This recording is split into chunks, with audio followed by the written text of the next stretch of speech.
Get in there, D. We are going for the suction line temperature.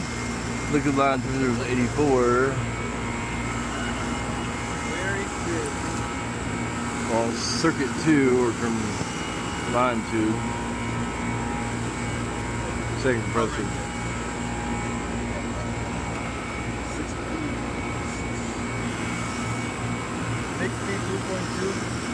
62.2. 62.2. Yeah. Okay, what are we doing next? PSI for the low side. Okay. Low side pressure. Yeah. 75. 75. And then The high side. high side.